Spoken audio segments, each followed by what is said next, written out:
गोपालगंज विधानसभा अभी सुर्खियों में है।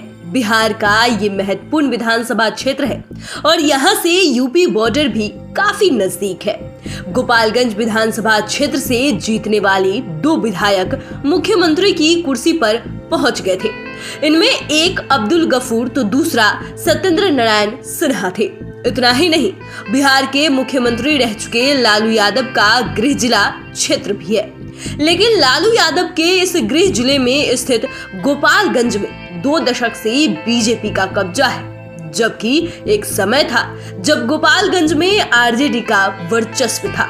ऐसे में हम आज आपको 5 PM के 5 का तड़का में उन 5 कारणों को बताएंगे जिनकी वजह से गोपालगंज में बीजेपी का कब्जा है। गोपालगंज विधानसभा क्षेत्र में लगभग 2 दशक से बीजेपी का कब्जा है। वर्ष 2005 के विधानसभा चुनाव से ही यहां से बीजेपी लगातार जीतती आ रही है। सुभाष सिंह बीजेपी के टिकट पर 2020 में चौथी बार जीतकर विधायक बने, लेकिन इस बार किस्मत उनसे रूठ गई। वे जिंदगी की जंग हार गए। लंबी बीमारी के बाद 2022 में उनका निधन हो गया, लेकिन उनकी जीत बनिया वोटरों की एकजुटता बड़ा फैक्टर है। दरअसल बिहार में कास्ट पॉलिटिक्स को आप इग्नोर नहीं कर सकते हैं और गोपालगंज भी इससे इतर नहीं है। यहाँ भी जातिगत समीकरण मेन फैक्टर है। इसमें बनिया या वैश्य वोटरों की अहम भूमिका है। यहाँ वनिया वोटरों की अच्छी आबादी है और वे गोपालगंज में निर्णायक भूमिका में है और ये वनिया वोट बीजेपी के परंपरागत वोटर माने जाते हैं। कहा जाता है कि वैश्य वोट किसी भी उम्मीदवार की जीत में निर्णायक वोटर साबित होते हैं और ये बीजेपी के लिए प्लस पॉइंट है। ये वनिया वोट 2005 से लगातार बीजेपी उम्मीदवार सुभाष सिंह को मिलते आ रहे हैं, लेकिन आंकड़े बताते हैं कि गोपालगंज के इतिहास में अब तक 2 बार वैश्य समाज के उम्मीदवार को टिकट मिला था। तब इस समाज के वोटरों ने वैश्य नेता के लिए एकजुट होकर वोटिंग की थी और उन दोनों चुनावों में गोपालगंज से वैश्य विधायक बने और बीजेपी मात खा गई थी। गोपालगंज में स्वर्ण वोटरों का भी लाभ बीजेपी को मिल रहा है। दरअसल बिहार राजद शासन काल से खार खाए स्वर्ण वोट भी वर्ष 2000 के बाद से बीजेपी की ओर मूव कर गया है।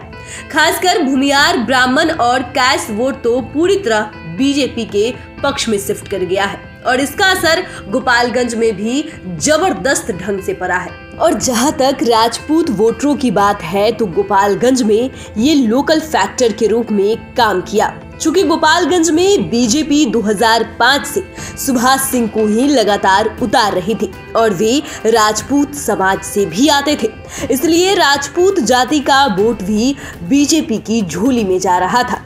आंकड़े बताते हैं कि गोपालगंज में राजपूत वोटरों की संख्या लगभग 19,000 है, जबकि भूमियार वोटरों की संख्या लगभग 16,000 है। इस तरह ब्राह्मण वोटर 14,000 है और कास्ट वोटर 9,000 के आसपास है। ऐसे में स्वर्ण वोटरों की थोक भाव में बीजेपी को वोटिंग वरदान में मिल गई है और उनकी जीत में अहम रोल निभा रहा है। गोपालगंज में महागठबंधन वोटों में बिखराव भी बीजेपी की जीत का बड़ा कारण है। दरअसल गोपालगंज में साधु यादव अपने आप में बड़ा फैक्टर है। वे लालू यादव के सगे साले हैं। हालांकि अब लालू फैमिली से उनका कोई सियासी संबंध नहीं रहा, लेकिन यादव वोटरों के कुछ खास मोहल्लों पर अच्छी पकड़ है। वहीं उनके व्यक्तिगत संबंध के कारण भी काफी संख्या में यादव वोटर उनके साथ रहते हैं। इसका लाभ उन्हें समय समय पर मिलते रहता है।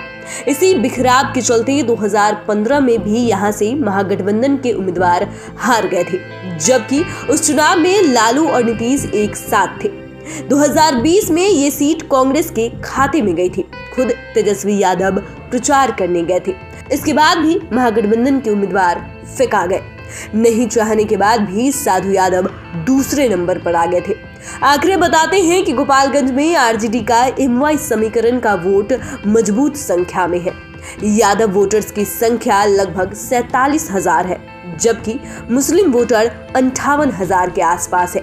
इसके बाद भी इसका लाभ महागठबंधन को नहीं मिला, वो भी तब जब गोपालगंज लालू यादव का गृह जिला है। आरजेडी की ओर से मुस्लिम कैंडिडेट देने का खामियाजा भी महागठबंधन उम्मीदवार को उठाना पड़ता है, जबकि इसका सीधा लाभ बीजेपी को मिलता है। दरअसल गोपालगंज का पड़ोसी जिला सिवान है और इन दो जिलों में मुस्लिम आबादी जबरदस्त है। एक समय था जब इलाके में शहाबुद्दीन की तूती बोलती थी। हालांकि शहाबुद्दीन अब इस दुनिया में नहीं है, लेकिन आज भी इसका असर चुनाव में देखने को मिलता है। चुनाव में सिवान की तरह ही गोपालगंज में भी वोटरों का ध्रुवीकरण हो जाता है और वोटरों के ध्रुवीकरण का सीधा लाभ बीजेपी को मिलता है। यही वजह है कि अच्छी आबादी के बाद भी मुस्लिम वोटर अलग थलग पड़ जाते हैं और इसका खामियाजा महागठबंधन को उठाना पड़ता है।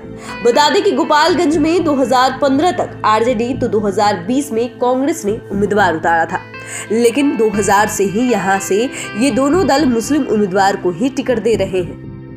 अब बात करते हैं सुभाष सिंह के बारे में। सुभाष सिंह अब इस दुनिया में नहीं रहे, लेकिन उनकी भी बीजेपी को जिताने में अहम भूमिका रही। वे 2005 से ही लगातार विधायक बनते आ रहे थे। बीजेपी ने भी उन पर हर बार भरोसा किया और वे पार्टी की कसौटी पर खड़ा उतरे। लोग उनके पर्सनल व्यवहार को बीजेपी की जीत में बड़ा कारण मानते हैं।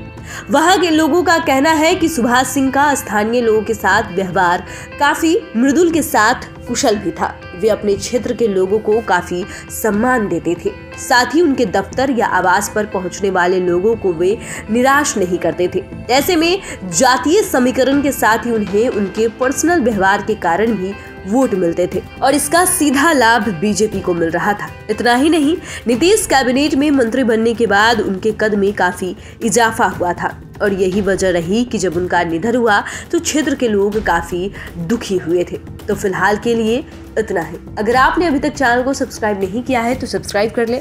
फेसबुक पेज को लाइक करना ना भूले। वीडियो देखने के लिए आपका धन्यवाद।